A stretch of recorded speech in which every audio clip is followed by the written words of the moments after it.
Hello, I'm Howard. I'm 17, turning 18 this year. I'm a recreational pilot, and this is FSX Road to Recreational Pilot. In this series, I aim to assist flight simmers better understand flying and use flight sim as a training tool. Welcome to episode 3. In this episode, we are going to cover climbing and descending turns, and medium level turns. It's going to be a long one, so sit back and relax. The objectives for this lesson are, there are multiple objectives for this lesson. The first one is to climb and descend an aircraft.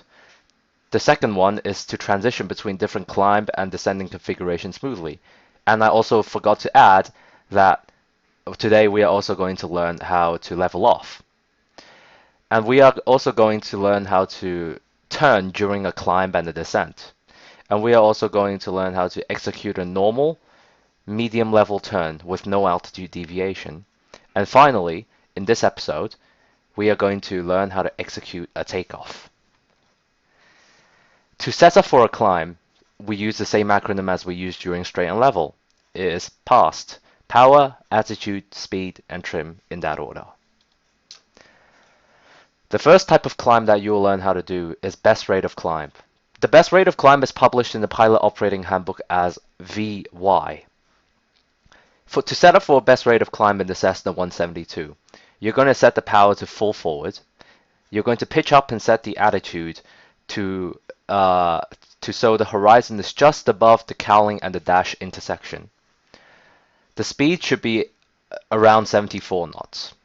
And once power, attitude, and speed are all fulfilled, you shall trim as required to relieve the control pressures.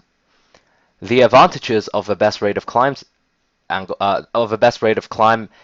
attitude is that you gain the most altitude in the least amount of time, as the name suggests. However, the disadvantages are that the engine cooling is poor and the visibility ahead is very poor as well. This is the attitude for the best rate of climb. As you can see, the horizon, as pointed out by the cursor here, is here. The intersection that I'm talking about is here. And the horizon is just above the intersection. And the resultant speed, 74 knots. And as you can see, the visibility up front is really not that great. The second type of climb that you'll learn is called the best angle of climb. The best angle of climb speed is published in the Pilot Operating Handbook as VX. The power is once again set to full forward. The attitude is set by using the horizon and setting the horizon at the curved section of the left side of the dashboard. It's a bit ambiguous, but we'll get to it. The resultant speed should be 62 knots. And once the power, attitude, and speed has been fulfilled, you shall trim to relieve any control pressures required. The advantages for the best angle of climb is the most altitude gain in the least amount of horizontal distance. The disadvantages is the worst engine cooling and the worst visibility due to its very high nose attitude. You may want to use this when you are trying to clear obstacles at the end of the runway. This is the best angle of climb. As you can see, the horizon cuts around the curved part of the left side of the dashboard, if you know what I mean. Or a better way to put it is that the horizon cuts right just above this registration insignia. Just cuts right above it. And therefore, as you can see, the resultant speed is 62 knots. And as you can probably see, the visibility is pretty poor. The third type of climb is cruise climb. To set up for a cruise climb, the power should be set to the full forward position. The attitude should be set so the top of the cowling rests on the horizon.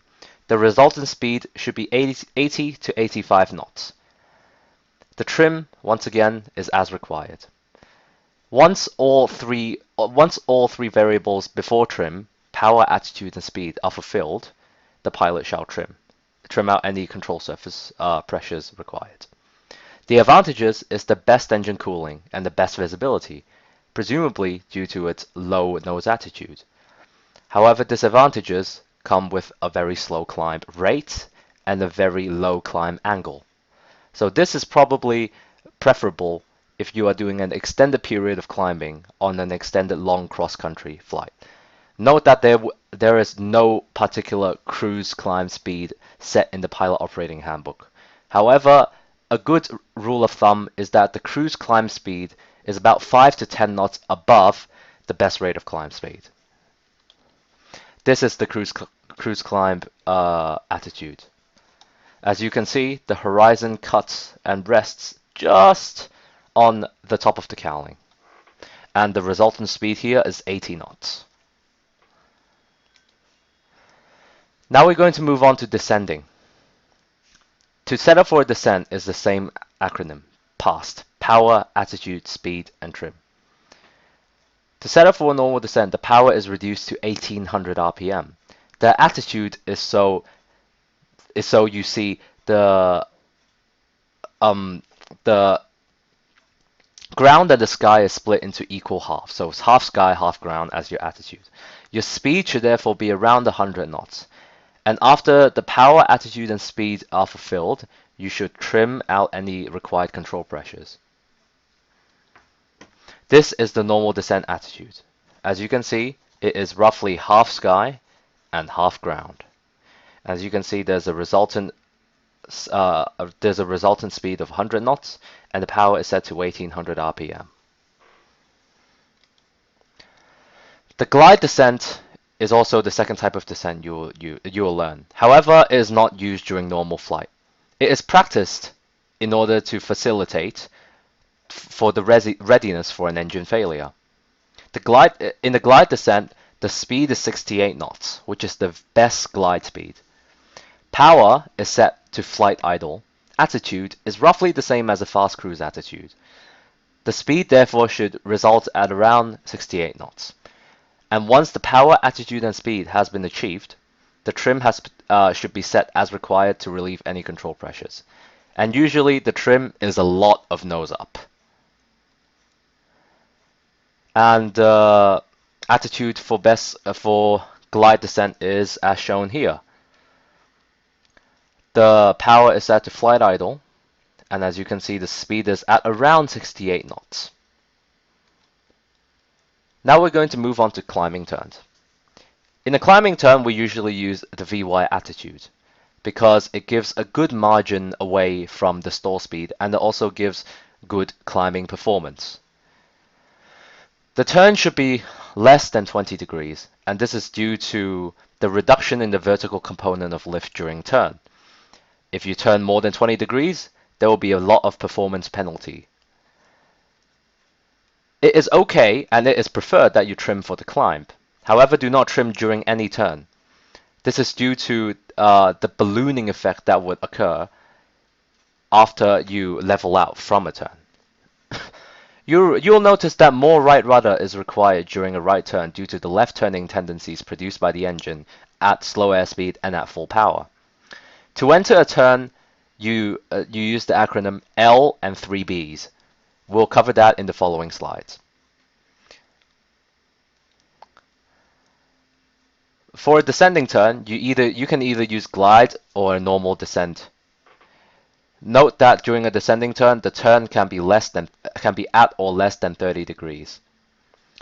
Also, it is worth noting that during a descending turn, the attitude should be checked forward slightly, and that the back pressure should be released ever so slightly in order to compensate for the decreased vertical component of lift and the increased drag. And finally, we're going to talk about the most used turn during flying, which is the medium level turn. A medium level turn is defined as any turn that is at 30 degrees, nothing above 30 degrees. And to enter any turn, you work with L and triple Bs. L is for lookout. You are going to look out, once again scan from either the left to right wingtip or the right to left wingtip. Your bank angle should be set at 30 degrees as seen in the horizon, as seen on the horizon. And this can be cross-checked using the attitude indicator. After the bank angle is set, you have to set balance. Balance implies that you need to push on the rudder pedals. And as we know from the first lesson, ailerons also produce adverse yaw. And in order to compensate for adverse yaw, a little bit of rudder in the direction of the turn should be applied. However, this varies depending on your rate of turn and depending on what aircraft you're on. And lastly, you're going to apply gentle back pressure in order to maintain altitude. As we know, during a turn, the horizontal component of lift increases, but the vertical component of lift decreases. And in order to compensate for that, back pressure should be applied in order to compensate for the decreased vertical component of lift. To exit a bank, it is as simple as triple B's: bank, balance, and back pressure. And when I'm talking about back pressure, it's the reduction in back pressure. Anticipate that there will be a float after the turn. And you should notice that the horizon in a medium level turn to the right would cut from this part, which is near the upper air vent, will cut from this part all the way down to the bottom of the compass. And this line here is a very good reference and is the primary control reference that a pilot should use during a medium level turn. If this line stays constant, you will have a medium level turn with no altitude deviations. However, turning left is easy, but turning right is very difficult, as we can see here, as there is no real reference for the pilot to use during a right medium level turn. Perhaps this screw can help, but it's unrealistic, as any aircraft is different, and the other aircraft that you're flying might not have this screw here. So during a right bank, it is normally harder. This is because you are sitting on the higher side of the turn, meaning that the horizon tends to cut across nothing major in the instrument panel. And it is normal during your flight training that you'll notice that you're better at turning one side than the other. Personally, I was always better at turning left, which is normal. However, some pilots prefer turning right. To look more closely, this is the left medium level turn attitude. As you can see, the horizon cuts from the air vent to the bottom of the compass, to where the top of the cowling intersects, this intersection here. And as you can see, the ball, this is your primary control instrument for your balance, is centered, and that means you're coordinated. And this is the attitude for a right turn. Note that again, during a right turn, you'll require more right rudder because of the left turning tendencies. And during a right turn, it is more of a feeling exercise. Once again, the 90-10 rule should be applied. 90% looking outside, 10% looking inside. And when you're looking inside, you're primarily looking at your attitude indicator, your altimeter, and your vertical speed indicator. In order to tell directions, you are supposed to use landmarks and features, as you are a VFR pilot. However, some use of the directional indicator can assist as well. And today, we'll learn how to do a startup on the Cessna 172 and a takeoff. However, I would like to mention some pre-takeoff checks. The acronym for pre-takeoff checks is TIMFISH. Double T, triple M, single P, double F. Actually, it's triple F, and I, S, C, and double H. TIMFISH. It might seem very hard to remember, but with practice, it comes into second nature. TIMFISH stands for trims, set to takeoff position. Transponder, set as required which will be squawking altitude, mixture set full rich, master switch on, mags on both, primer in and locked or deactivated, fuel sufficient and set on both, flaps set as required, throttle friction is set, instruments engine temperatures and pressures are in the green, vacuum gauges are in the green, switches are all lights on, controls free and correct, hatches secure and harnesses secure. Timfish. It seems very long, but trust me, with practice it comes into second nature.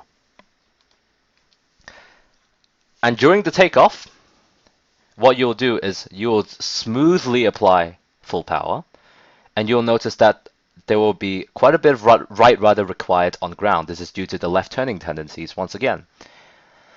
And after applying power, you should verify the engine gauges, which is the temperatures and the pressures, are in the green, and that the static run-up RPM of at least 2300 RPM is reached. If any of these if any of these criterion are not fulfilled, reject the takeoff immediately. And during the takeoff, I like to call out engine T's and P's in the green, and as the airspeed needle comes alive, I would say airspeed alive. At rotation speed, which is 55 knots for the Cessna 172, you will rotate and you will set the VY attitude, trim, and then climb away at a VY attitude. And so that is it for now. I will see all of you in the flight section, and as always, have fun, fly safe.